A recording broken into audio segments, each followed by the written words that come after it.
बहुत से भिक्षुक भगवान बुद्ध का प्रवचन सुनने के लिए बैठे थे।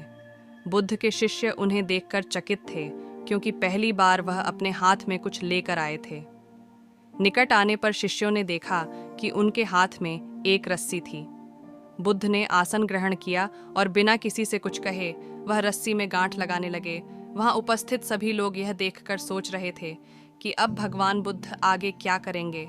तभी बुद्ध ने सभी से एक प्रश्न किया, मैंने इस रस्सी में 3 गांठें लगा दी हैं।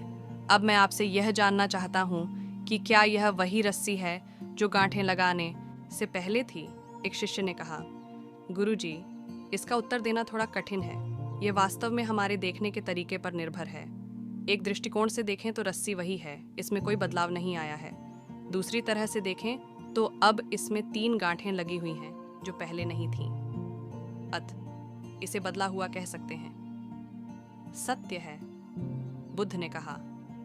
अब मैं इन गांठों को खोल देता हूँ। ये कहकर बुद्ध रस्सी के दोनों सिरों को एक दूसरे से दूर खींचने लगे। उन्होंने पूछा, तुम्हें क्या लगता है, इस प्रकार इन्हें खींचने से क्या मैं इन गांठों को खोल सकता हूँ?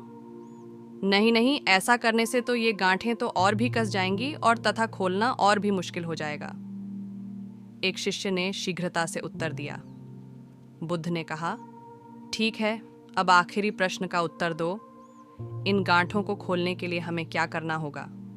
शिष्य बोला, इसके लिए हमें इन गांठों को गौर से देखना होगा ताकि हम जान सकें कि इन्हें कैसे लगाया गया था और फिर हम इन्हें खोलने का प्रयास कर सकते हैं। बुद्ध बोले, मैं यही सुनना चाहता था। मूल प्रश्न यही है कि जिस समस्या में तुम फंसे हो, वास्तव में उसका कारण क्या है? बिना कारण जाने निवारण असंभव है। मैं देखता हूं कि अधिकतर लोग बिना कारण जाने ही निवारण करना चाहते हैं।